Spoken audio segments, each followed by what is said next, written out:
On the afternoon of May 17, 1984, Coleman observed Cahill lingering in his van outside Harbour Hospital, watching the staff entrance long after his scheduled sales appointment had concluded. As evening shift change approached, Coleman positioned plainclothes officers near the employee parking area. At 7:22 p.m., Cahill's van slowly circled the lot, passing each row methodically before stopping near a blue Honda Civic. When Lisa Montgomery, name altered, still in her nursing scrubs, approached her vehicle, Cahill emerged from his van and moved toward her with practiced casualness. The light of a Maryland autumn filtered through the blinds, casting linear shadows across the linoleum floor of Baltimore County General Hospital's East Wing. It was October 1983. Reagan was president.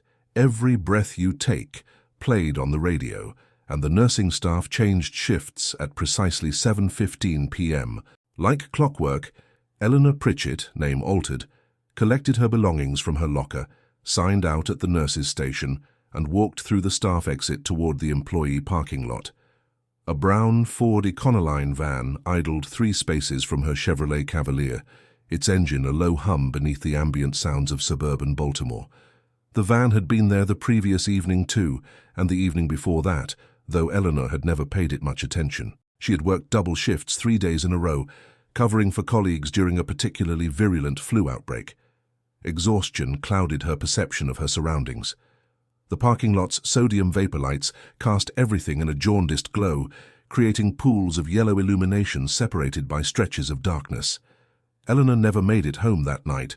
The Ford Econoline, manufactured between 1975 and 1979, was among the most common utility vehicles in Maryland during the early 1980s. Service industries, delivery companies, and contractors favored its spacious interior and reliable engine. This particular van's windows were tinted slightly darker than factory standard, a modification common enough to avoid notice, yet sufficient to obscure its interior from casual observation. Its Maryland license plate was always clean despite the autumn mud, and its brown paint job, though not new, showed evidence of regular maintenance. The driver had developed a habit of parking in different hospital employee lots throughout Baltimore County, always during shift changes, always observing the routines of staff members in white nursing shoes and pastel scrubs. The pattern began long before Eleanor Pritchett disappeared. The observation phase had started 18 months earlier, recorded in meticulous handwriting in a leather-bound journal. Arrival times, departure routines, which nurses walked alone, which traveled in groups, which seemed most fatigued at the end of their shifts. The journal contained detailed notes on 73 nurses across 6 hospitals, categorized by age, experience level, and physical characteristics. Only those who worked night shifts, who matched a particular physical type, brunette, average build, late 20s to mid-30s, received special designation, a small asterisk in blue ink beside their entries. Eleanor's name had such an asterisk. 3 weeks later, a groundskeeper discovered her body arranged with unsettling precision on a bench in McKeldin area of Patapsco Valley State Park. The morning fog clung to the ground around the site, transforming the ordinary park bench into something otherworldly. Eleanor's posture suggested a person taking a momentary rest, legs crossed at the ankle, back straight against the bench, hands resting in her lap. She wore the same clothes she had disappeared in, neatly pressed as if they had been laundered. Her nursing ID badge was positioned visibly on her lapel. Peculiar was not the absence of obvious trauma. Peculiar was the pristine, unused syringe positioned in her right hand, fingers curled around it as if prepared to administer an injection.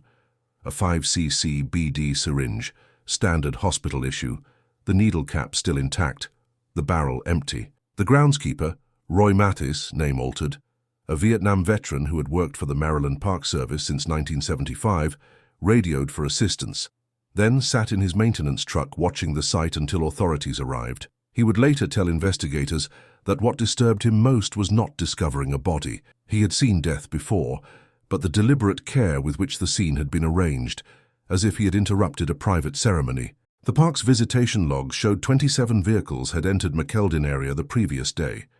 Of these, 24 were registered to Maryland residents whose identities were easily verified and cleared. 2 belonged to out-of-state visitors from Pennsylvania, who had stopped briefly to use the facilities while traveling to Washington, D.C. The 27th vehicle was not identified beyond brown van, an entry made by the evening gate attendant, who had not recorded a license plate number.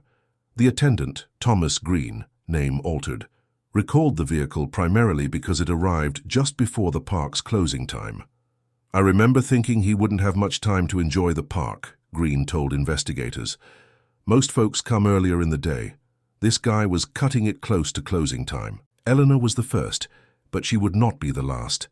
The emerging pattern would perplex investigators for years, a carefully orchestrated ritual that revealed nothing while simultaneously revealing everything about the man who would become known as the night shift killer. Though the moniker was sensationalist, the kind of name local papers assigned to generate sales, there was undeniable truth to it. All victims were nurses, all disappeared after evening shifts, and all were found with the signature syringe, the plunger never depressed. Baltimore County in the early 1980s was experiencing a transformation. The manufacturing base that had sustained middle-class families for generations was eroding, with Bethlehem Steel reducing its workforce and General Motors scaling back operations at its Bruning highway plant. Crime rates were climbing, particularly in Baltimore City, causing a gradual migration to the surrounding county areas. Housing developments expanded into former farmland, and the healthcare industry was one of the few stable employers. The region's numerous hospitals, Johns Hopkins University of Maryland Medical Center, St. Agnes, Greater Baltimore Medical Center, and a dozen others, employed thousands of healthcare workers. Nurses, predominantly women at that time, worked long hours in a profession that demanded compassion in the face of suffering. They went unnoticed by most, essential yet invisible, but not to the man who watched from his van. The cultural context of nursing in the early 1980s bears noting. Television shows like Trapper John, M.D. and St. Elsewhere portrayed nurses as supporting characters to physician protagonists. The professional reality was quite different. Nurses managed the minute-by-minute care of patients, administered medications, monitored vital changes, and often recognized critical situations before doctors were summoned. The 12-hour shift had recently become standard practice, leaving many nurses physically exhausted and mentally drained as they walked to their vehicles alone at unusual hours. Hospital security in 1983 was minimal by modern standards. ID badges were often simple laminated cards without photos, parking lots lacked adequate lighting and camera coverage, and staff rarely received safety training beyond basic emergency protocols. Detective Marcus Coleman of the Baltimore County Police Department's Homicide Division received the call about Eleanor on a Tuesday morning. The October sun was just beginning to burn off the fog as he parked behind the patrol units already at Patapsco Valley State Park. Coleman was 41 years old, a career policeman who had joined the force after returning from Vietnam in 1971. He had witnessed the evolution of crime investigation from hunches and footwork to the emerging science of criminal profiling. The FBI's Behavioral Science Unit at Quantico had begun publishing its findings on violent offenders, and Coleman had attended one of their early seminars in 1979. This case would test both methodologies. What struck Coleman first was not what was present at the scene, but what was absent. No signs of struggle, no sexual assault, no theft of personal belongings. The body positioned like a patient resting, clothes intact, and that syringe, pristine, unused, sterile. "It's almost reverential," noted the medical examiner Dr. Sarah Kaufman during the autopsy. Her gloved hands moved methodically over the body, finding no external injuries beyond a single injection mark in the right antecubital space, the inner elbow where blood is typically drawn. The positioning of the body, the attention to her appearance, this doesn't read like typical homicide. This feels ceremonial. Toxicology would later reveal a carefully administered cocktail of paralytic agents, delivered with precision that suggested medical knowledge. Succinylcholine chloride was the primary component, a drug used in operating rooms to temporarily paralyze patients before intubation, but lethal without respiratory support. The victim had been alive, conscious but immobile, for some time before death from respiratory failure. This wasn't rage or sexual deviance. This was something else entirely. Coleman requested Eleanor's employment records from Baltimore County General. She had worked there for 7 years, was well regarded by colleagues, and had recently completed advanced certification in emergency nursing.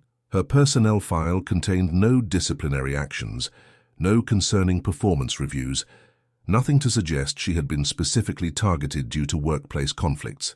Coleman interviewed 17 of her colleagues, all of whom expressed shock, and described Eleanor as dedicated, competent, and generally well-liked. None recalled any unusual incidents involving male patients, visitors, or staff members. None had noticed the brown van in the parking lot, though several mentioned that vehicles often idled there while waiting to pick up staff members. The Baltimore County Police Department assigned 2 additional detectives to the case. Joseph Marino, a veteran investigator who specialized in evidence collection, and Rebecca Chen, a newer detective with a background in psychology. Chen suggested creating a timeline of Eleanor's last day, reconstructing her movements hour by hour.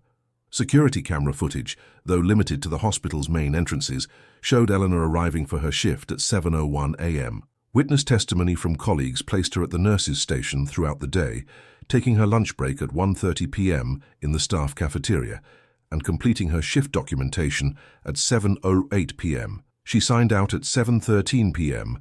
and was recorded by the lobby camera exiting the building at 7:16 p.m. The parking lot where her car was found had no cameras in 1983. 2 months passed. The investigation continued, but yielded few leads. Coleman maintained a board in the department's case room with photographs, timelines, and maps, adding new elements as they emerged, searching for connections that remained elusive. The brown van appeared in parking records at 4 other hospitals during this period, but always legitimately, delivering supplies, picking up staff members, or belonging to visitors. None could be definitively linked to Eleanor's case. Coleman connected the cases immediately, though he kept this connection from the press. "We don't want to create panic," he told his supervisor, "but we need every nurse in the county to be vigilant." Private bulletins went out to hospitals warning staff to use the buddy system when leaving facilities after dark. Security guards began escorting employees to their vehicles. Margaret's body appeared on New Year's Day, 1984, at North Point State Park. A family searching for a picnic spot found her seated on a bench overlooking the Chesapeake Bay, positioned to face the sunrise over the water. Like Eleanor, she wore the same clothes she had disappeared in, her hospital ID badge prominently displayed, her posture arranged with the same unsettling care. The family's 10-year-old daughter noticed it first. The syringe clutched in Margaret's right hand, positioned as if ready to administer medication. The needle was capped, the chamber empty, the barrel pristine. Same posture, same absence of external trauma, same unused syringe clutched in her right hand. The medical examiner confirmed identical paralytic agents in her system. Coleman now had what he dreaded: confirmation of pattern, indication of ritual, evidence of a methodical mind at work. The discovery generated media attention that Coleman had hoped to avoid. The Baltimore Sun ran the headline, "Second Nurse Found Dead in County Park," stopping short of using the term serial killer, but making the connection explicit enough to create public concern. Local television news advised healthcare workers to be vigilant, interviewed security experts about personal safety, and questioned hospital administrators about employee protection measures. The public information officer for Baltimore County Police issued carefully worded statements, confirming the investigations were connected, but providing minimal details about the manner of death or the syringe signature. For Coleman, the media attention represented both opportunity and complication.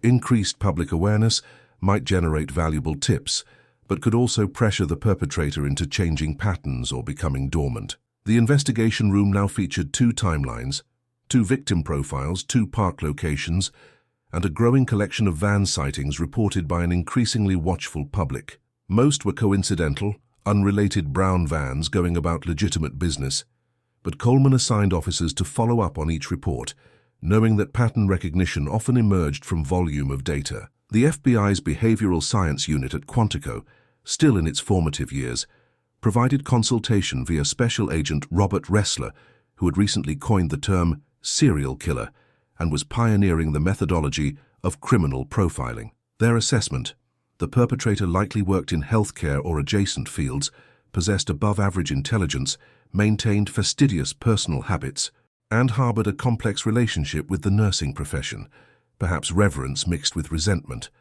Most importantly, they believed the killer kept detailed records of his victims and activities, a journal of sorts that would serve as both trophy and validation. "You're not looking for someone who fits the usual violent offender profile," Ressler explained during a conference call with the investigation team.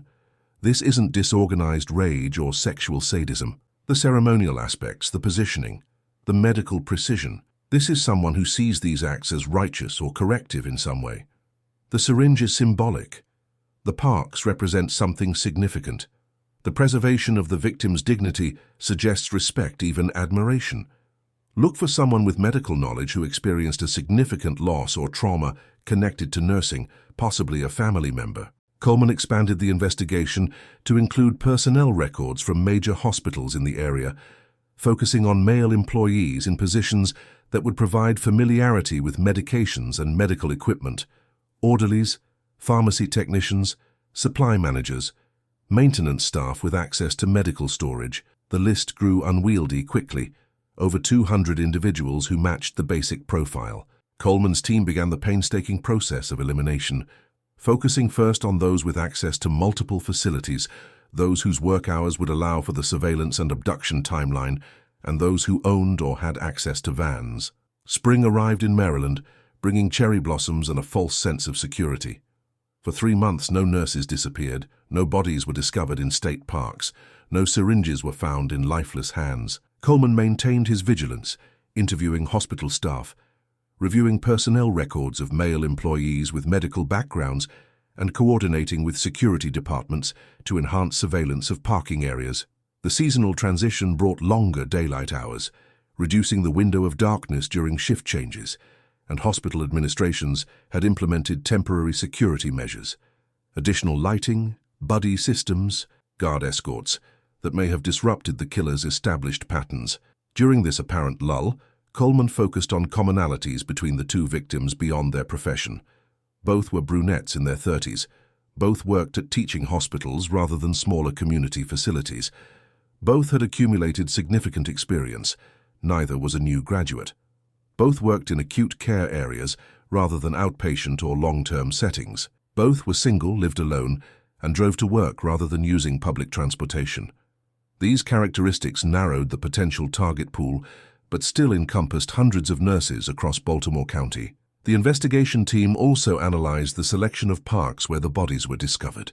Patapsco Valley and North Point represented different environments, one wooded and riverine, the other coastal, but both were state-managed recreation areas with vehicular access, seasonal attendance patterns, and sufficient privacy in certain sections to allow for the undisturbed placement of bodies. Coleman had officers catalog all similar parks within a 30-mile radius of Baltimore, creating a map of potential future sites. Rangers and maintenance staff at these locations received briefings about suspicious vehicles and activity, particularly regarding brown vans and solitary male visitors during off-peak hours. The van itself remained elusive. DMV records showed over 4,600 Ford Econoline and similar models registered in Baltimore County alone. Narrowing by color reduced this to approximately 800 vehicles. Further filtering by year of manufacture and registered owner gender still left too many possibilities for comprehensive investigation. Coleman focused instead on vehicles with access to hospital facilities, delivery vans, maintenance vehicles, shuttle services, documenting their legitimate presence while watching for patterns of unnecessary lingering or irregular scheduling. The respite ended in April. Janet Mercer, name altered, a 29-year-old emergency room nurse from Franklin Square Hospital, never arrived for Sunday dinner at her parents' home in Perry Hall. The date was April 15, 1984, the week after Easter. Janet had attended the 9:30 a.m. service at Grace Lutheran Church, where multiple witnesses recalled seeing her in the congregation. Her Pontiac Sunbird was found in the church parking lot where she attended morning services. The car was locked, her purse and Bible still inside on the passenger seat. Witnesses recalled seeing a brown van in the adjacent space, but none could describe its driver. The church, like most in the area, had no security cameras in 1984. Janet's disappearance represented a significant evolution in the pattern. Unlike Eleanor and Margaret, she had not been taken from a hospital parking area during a shift change. The killer had followed her to a different location, suggesting a level of surveillance and planning beyond opportunistic abduction. This development concerned Coleman deeply. It indicated the perpetrator was adapting to the increased security at medical facilities, was willing to track victims to personal locations, and had identified Janet specifically rather than selecting a nurse at random. Coleman interviewed Janet's colleagues at Franklin Square, constructing a detailed profile of her routine. She had worked in the emergency department for 4 years, was described as exceptionally competent during high-stress situations, and had recently been featured in a hospital newsletter article about trauma care. Several co-workers mentioned that Janet had commented on a pharmaceutical sales representative who had visited the emergency department repeatedly over the previous 2 months, ostensibly to discuss new products, but spending unusual amounts of time observing staff. None could recall the representative's name or company affiliation, describing him only as average-looking and professional. Janet's body appeared 3 days later at Gunpowder Falls State Park, positioned on a picnic table, with the now familiar syringe in her right hand. Coleman arrived as morning mist still clung to the ground, the scene preserved in the damp air of early spring. The victim wore her church clothes rather than a nursing uniform, but her hospital ID badge had been pinned to her blouse, an item she would not normally have carried to Sunday services. This detail suggested the killer had visited her home or car to retrieve the badge, adding it to maintain his established presentation of victims. Alternatively, and more disturbingly, he might have been carrying it with him, having taken it during earlier surveillance at the hospital. This time, however, something was different. A park ranger had noticed tire impressions in the soft earth of a service road, distinctive treads that matched no ranger vehicle. The recent spring rains had created ideal conditions for impression evidence, and the killer had driven off the main paved road to access a remote picnic area not yet opened for the season. The isolation had given him time to arrange the scene with his customary precision, but had also required navigating muddy terrain that preserved his vehicle's tire pattern. Casts were made, revealing Goodyear Tiempo radials with a specific wear pattern on the right front tire. Forensic analysis of the tire impressions provided valuable specifications. Goodyear Tiempo, P21575R15, a common size for light trucks and vans, showing asymmetric wear consistent with improper alignment or suspension issues. The right front tire showed a distinctive scuff pattern along the outer edge that would make it identifiable if located. Armed with this physical evidence for the first time, Coleman ordered a canvass of service stations and tire shops within a 30-mile radius, seeking records of brown vans fitted with this specific tire model. It was tedious, analog detective work, calling shops, visiting in person, reviewing handwritten invoices and work orders. 2 weeks of dead ends followed, until a mechanic at Wilson's Automotive in Towson produced a maintenance record for a 1977 Ford Econoline, brown, registered to Martin Cahill, who had replaced a worn right front tire in February. The maintenance record provided crucial details beyond the tire replacement. Martin Cahill had been a regular customer at Wilson's Automotive since 1979, always paying cash, always requesting the same mechanic, always insisting on waiting while work was performed rather than leaving the vehicle. The shop had records of oil changes every 3,000 miles precisely, timing belt replacement at the exact interval recommended by Ford, and meticulous attention to preventive maintenance. These patterns aligned perfectly with the organized, methodical personality profile developed by the FBI. The mechanic, Tom Wilson, name altered, recalled Cahill as particular about everything, wanted the tire pressure checked on all 4 tires whenever he came in, asked for the old parts back when they were replaced, kept his own maintenance log in this little leather notebook. Coleman ran a background check on Cahill and discovered a profile that simultaneously raised alarms and explained the absence of previous red flags. Cahill, age 43, had no criminal record, not even traffic violations. Born in Baltimore in 1941, he had graduated from the University of Maryland in 1963 with a degree in biology, worked briefly as a laboratory assistant at Johns Hopkins before being drafted into military service in 1965. His Army record showed 2 years as a medical technician at Walter Reed Army Medical Center in Washington, D.C., honorably discharged in 1967. After military service, Cahill had worked for various pharmaceutical companies in sales and distribution roles, most recently for Midlantic Medical Supply. a regional distributor of hospital equipment and pharmaceuticals. Cahill worked as a hospital supply representative, visiting medical facilities throughout Maryland to sell pharmaceutical products and equipment. His job provided him legitimate access to hospitals, knowledge of shift schedules, and familiarity with parking facilities. Most critically, his van contained a locked case of product samples, including unused syringes. His employment history revealed frequent job changes, never fired, but moving between companies every few years, maintaining the same type of position but with different employers throughout the Baltimore-Washington corridor. Each transition seemed calculated to avoid building long-term professional relationships while maintaining continuous employment in the healthcare periphery. Motor vehicle records confirmed Cahill owned a 1977 Ford Econoline van, brown Maryland license plate EGT 427. He lived alone in a one-bedroom apartment in Dundalk, a working-class community east of Baltimore. His rental application from 1981 listed no emergency contacts, no references beyond his current employer, and indicated he had lived at 4 different addresses in the previous decade, all within Baltimore County. The application noted pharmaceutical sales as his occupation and Midlantic Medical Supply as his employer. Fair credit check showed no outstanding debts, modest savings, and a pattern of financial prudence. Bills paid on time, no credit cards carried balances, no loan defaults. Coleman established surveillance on Cahill, watching as he maintained his unremarkable routine, visiting hospitals during business hours, returning to his modest Dundalk apartment, occasionally shopping for groceries or dining alone at local restaurants.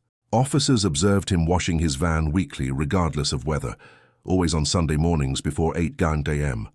He would spend approximately 90 minutes on the task, cleaning exterior and interior with methodical attention to detail, frequently checking areas others might overlook. Wheel wells, door jambs, undercarriage. Nothing in his public behavior suggested the calculated predator they sought, which made him all the more concerning to Coleman, who recognized that the most dangerous killers often projected normalcy. Van contained a locked case of product samples, including unused syringes. Coleman established surveillance on Cahill, watching as he maintained his unremarkable routine, visiting hospitals during business hours, returning to his modest Dundalk apartment, occasionally shopping for groceries or dining alone at local restaurants. Nothing in his public behavior suggested the calculated predator they sought, which made him all the more concerning to Coleman, who recognized that the most dangerous killers often projected normalcy. On the afternoon of May 17, 1984, Coleman observed Cahill lingering in his van outside Harbor Hospital, watching the staff entrance long after his scheduled sales appointment had concluded. As evening shift change approached, Coleman positioned plainclothes officers near the employee parking area. At 7:22 p.m., Cahill's van slowly circled the lot, passing each row methodically before stopping near a blue Honda Civic. When Lisa Montgomery, name altered, still in her nursing scrubs, approached her vehicle, Cahill emerged from his van and moved toward her with practiced casualness. Officers intervened before contact was made. The subsequent search of Cahill's van revealed a hidden compartment beneath the cargo floor containing 3 unused syringes, identical to those found with the victims, a kit of pharmaceutical-grade paralytic agents, hospital ID badges from various facilities, and a leather-bound journal. The journal, meticulously maintained in precise handwriting, detailed observations of 27 nurses across Baltimore County, their schedules, vehicles, routines, and personal habits. 3 entries were marked completed, with dates corresponding exactly to the discoveries of Eleanor, Margaret, and Janet. Coleman secured a search warrant for Cahill's apartment. Behind a false wall in the bedroom closet, investigators discovered a shrine-like space containing nursing textbooks, framed photographs of hospital exteriors, and newspaper clippings about the discoveries of the bodies. Most disturbingly, they found a hospital identification badge belonging to Catherine Cahill, RN, Martin's mother, who had worked at Baltimore County General from 1955 until her death in 1970 from a medication error administered by another staff member. The psychological profile emerged with greater clarity. Martin Cahill had witnessed his mother's dedication to nursing, her long hours caring for strangers while often leaving him alone. After her death from a preventable error, his complex emotions, admiration, abandonment, anger, crystallized into a ritualistic pathology. He recreated his mother's profession in death, positioning his victims as caregivers, eternally poised to administer aid, never making the fatal mistake that took his mother. The arrest of Martin Cahill on May 18, 1984, brought immediate relief to healthcare workers throughout Maryland. The evidence against him was overwhelming: the journal, the medical supplies, the tire impressions, and eventually microscopic fibers from his van, matching those found on all three victims. The prosecution built a methodical case, as deliberate and precise as Cahill himself had been. During police interrogation, Cahill maintained an eerie composure. He answered questions directly, but without elaboration, showing neither remorse nor pride in his actions. When Detective Coleman asked about his selection process, Cahill responded with clinical detachment. They needed to be competent, experienced, like her. He never specified whether her referred to his mother or some idealized notion of nursing. When shown photographs of the crime scenes, the careful positioning, the syringes, he nodded slightly, as if approving of the documentation. His only emotional reaction came when Coleman mentioned that the syringes found with the victims had been unused, the needles still capped. "Of course," Cahill replied, his voice rising slightly. "They would never administer the wrong medication. They were perfect. I made sure they stayed perfect." Dr. Lawrence Steinman, the forensic psychiatrist who evaluated Cahill, noted in his report, "The subject demonstrates a complex delusional system centered around the prevention of medical error.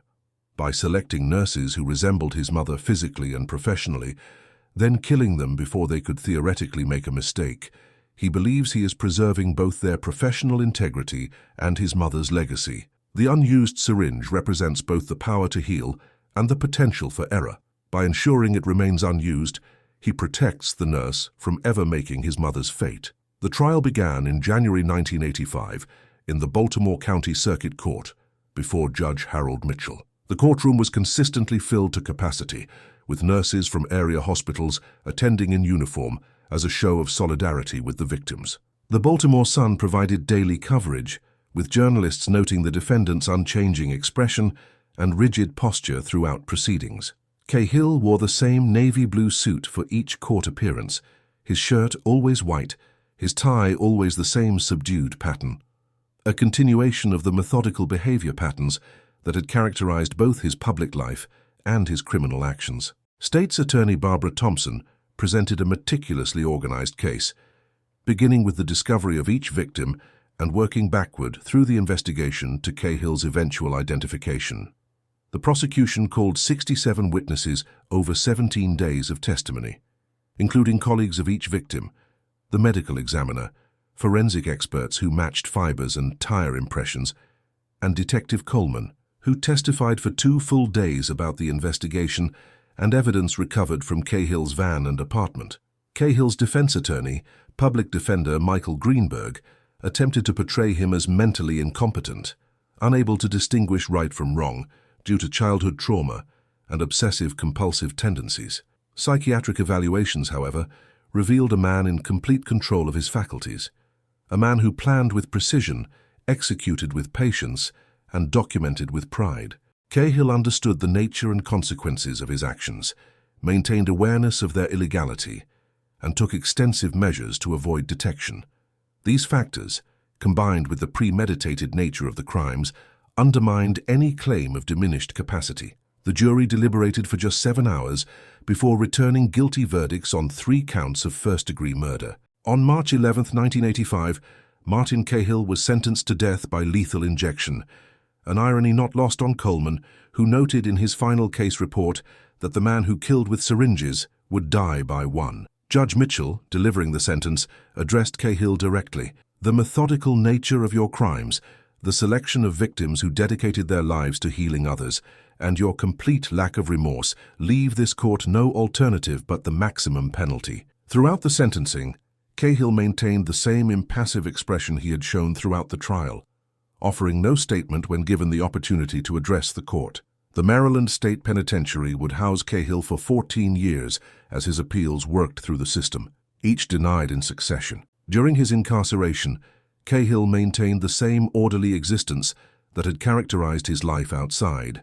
His cell was immaculate, his schedule rigid, his interactions with other inmates minimal. He received no visitors except his attorneys, requested no special meals or privileges, and spent his time reading medical journals that his lawyers provided. Prison staff described him as the ideal inmate, if you didn't know what he'd done. His psychological evaluations during this period showed no evolution in his thinking, no recognition of wrongdoing, no emotional processing of his crimes.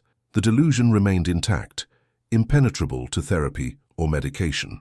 On November 17, 1999, the sentence was carried out at the Maryland Correctional Adjustment Center in Baltimore. Cahill declined both a spiritual advisor and a special last meal, maintaining his routine until the end. As witnesses gathered, including Coleman, now nearing retirement, and family members of the victims, Cahill entered the execution chamber walking steadily, his eyes focused straight ahead. He cooperated with the restraint procedure and did not resist as medical technicians placed the IV lines. When asked if he had any final words, he spoke clearly, his voice neither defiant nor fearful. Cahill's final statement, according to prison officials, was simply, "I've completed my rounds." In the decades since, the case has been studied at Quantico as an example of ritualistic serial murder, motivated by displaced revenge and ideation rather than sexual gratification. The precision of Cahill's methodology, his selection criteria, and his documentation have provided valuable insights into how trauma can manifest as patterned violence when filtered through a disturbed but highly organized mind. FBI training materials now include the Cahill case study in modules on organized killers, highlighting how his professional role gave him both access and cover, while his ritualized crime scenes revealed psychological needs that ultimately helped identify him. Special attention is given to the signature element, the unused syringe, and how understanding its symbolic meaning helped investigators develop an accurate profile. The case is credited with advancing the then-nascent field of criminal profiling, demonstrating its effectiveness when combined with traditional detective work. The Baltimore County Police Department implemented changes to its investigative procedures based on lessons from the case. Detective units received additional training in pattern recognition and signature analysis. Interdepartmental communication protocols were improved to ensure potential connections between cases were identified more quickly. The department established one of the first computerized case management systems in the region, allowing for more efficient cross-referencing of similar crimes. For the families of Eleanor, Margaret, and Janet, justice provided closure, but little comfort. For the nursing community of Baltimore County, the case left an indelible mark, a reminder of vulnerability in a profession dedicated to caring for others.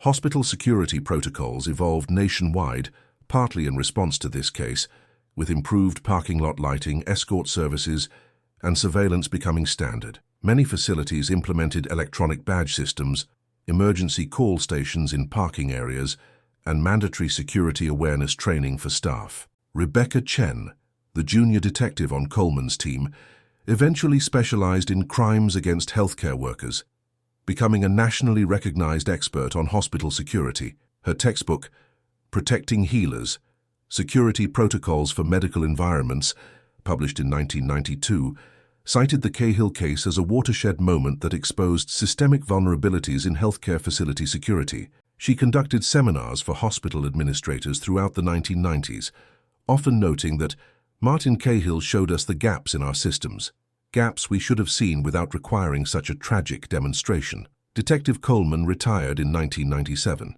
2 years before Cahill's execution.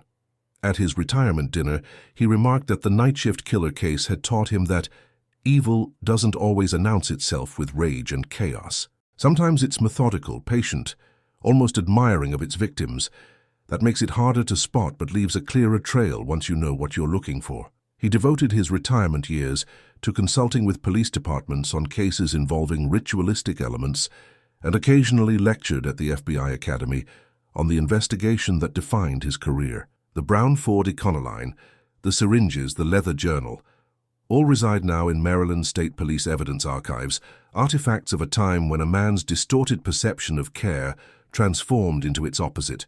The parks where the bodies were discovered have long since returned to their natural states, with nothing marking the locations where 3 women were posed in death. Visitors to Patapsco Valley, North Point, and Gunpowder Falls state parks enjoy the natural beauty without awareness of the grim history that briefly touched these spaces, perhaps as it should be. In 2003, nursing students at the University of Maryland established the Eleanor, Margaret, and Janet Memorial Scholarship, providing financial assistance to emergency nursing candidates. The fund's creators deliberately avoided using the case's notoriety, focusing instead on celebrating the profession the victims had served.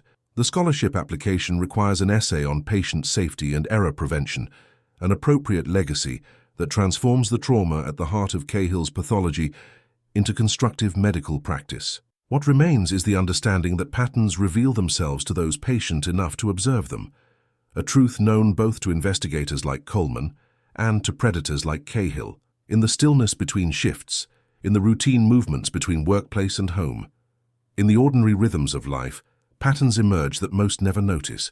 Some patterns protect us, some betray us, and some, like those that connected 3 nurses across seasons, reveal the darkest capabilities of the human mind. The most unsettling aspect of the case was not what Cahill did, but how long he might have continued had a single observant park ranger not noticed distinctive tire tracks in soft spring soil. How many patterns go undetected around us, hidden in plain sight?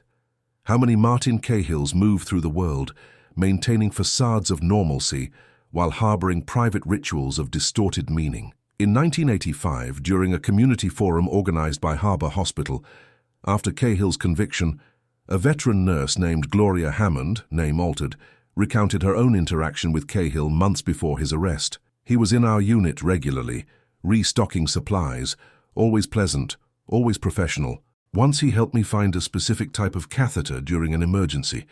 I thanked him afterward, and he said something I didn't think about until after he was caught. He said, 'Nurses deserve proper tools.' My mother always said that. I remember thinking it was a nice sentiment at the time." The comment, innocuous in isolation, reflected the complex admiration that underlay Cahill's pathology, the genuine respect for nursing that twisted into something monstrous through the lens of trauma and obsession. Perhaps this is the enduring lesson of the night shift killer case, that vigilance requires not just awareness of the unusual, but attention to the mundane, the brown van that appears too frequently, the man whose presence seems justified but unnecessary, the pattern that forms so gradually it becomes background noise until suddenly, terribly, it announces itself in ways that cannot be ignored. In the end, Martin Cahill's pattern was his undoing. The very ritual that gave meaning to his actions created the evidence that ensured his capture. The syringes that symbolized his mother's profession and death became his signature. The precision that defined his methodology made his selection process predictable. The documentation that validated his mission became the most damning evidence against him. As Detective Coleman noted in his final interview before retirement, Cahill thought he was telling a story about these women, about his mother, about the nursing profession. What he didn't realize was that he was telling a story about himself, writing it in details so precise that we couldn't miss it once we knew where to look. That's the thing about patterns. They reveal the hand that creates them. The Maryland autumn light still filters through hospital blinds, casting linear shadows across linoleum floors. Nurses still change shifts as evening approaches, and somewhere, patterns are forming that tell stories most will never read, until someone watching closely enough begins to see the narrative hidden in plain sight. This narrative is based on archives and historical accounts. Some names have been altered. We seek to understand, not sensationalize.